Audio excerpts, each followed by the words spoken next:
जय श्री कृष्ण। राधे राधे। श्री हरिदास। स्वागत है आप सभी का।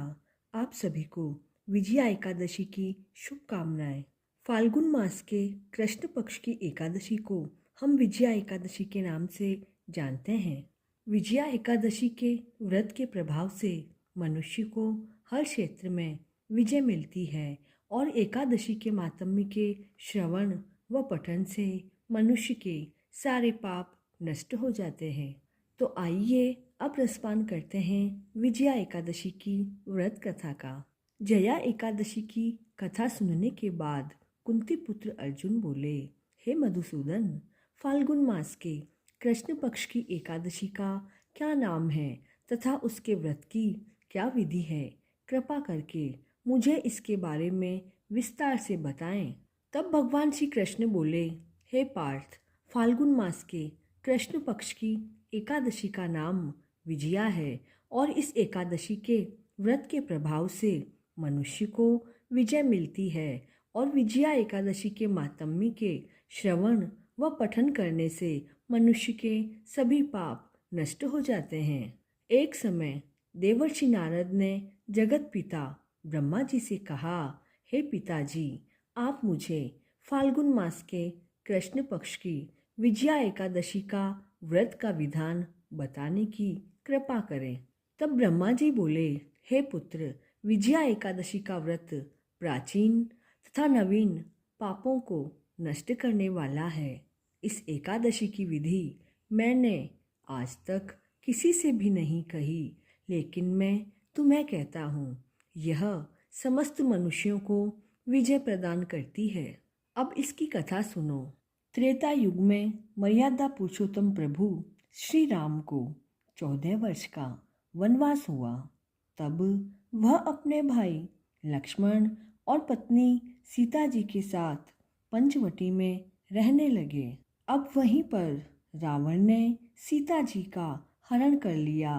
तब श्री राम तथा लक्ष्मण बहुत परेशान हो गए और सीता जी की खोज में निकल गए। अब जब घूमते घूमते वह घायल जटायु के पास पहुँचे तो जटायु ने उन्हें सीता माता का पता बताया। उसके बाद वह स्वर्ग सिधार गया, अर्थात उसकी मृत्यु हो गई। फिर राम की सुग्रीव से मित्रता हो गई और प्रभु श्री राम ने बाली का वध कर दिया। हनुमान जी ने लंका में जाकर माता सीता का पता लगाया और उनसे श्री राम और सुग्रीव की मित्रता के बारे में भी बताया। वहां से लौटकर हनुमान जी ने श्री राम को सारा वृत्तांत बताया। तब श्री राम ने सुग्रीव की वानर सेना के साथ लंका की तरफ रवाना हुए।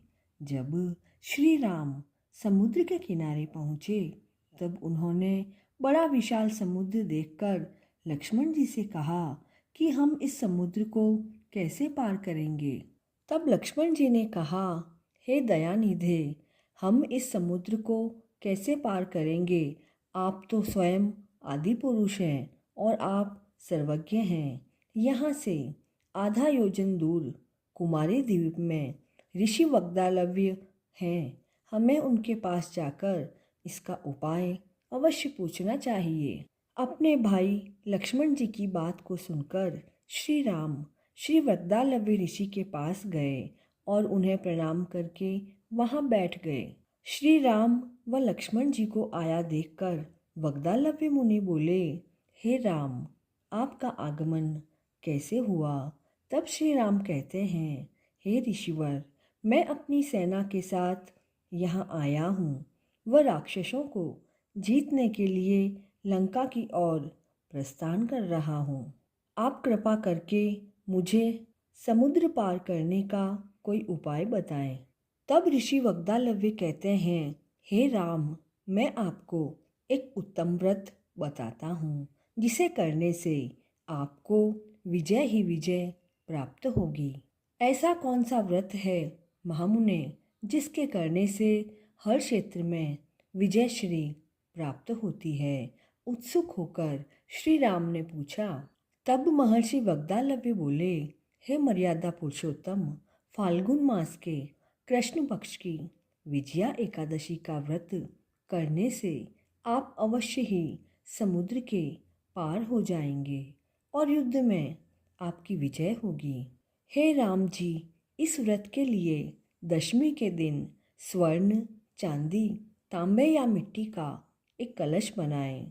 उस कलश को जल से भरकर तथा उस पर पंचपल्लव रखकर उसे वेदिका पर स्थापित करें। उस कलश के नीचे सतनजा अर्थात 7 तरह के अनाज मिले हुए और उसके ऊपर जौ रखें। उस पर श्री नारायण भगवान की सोने की प्रतिमा स्थापित करें।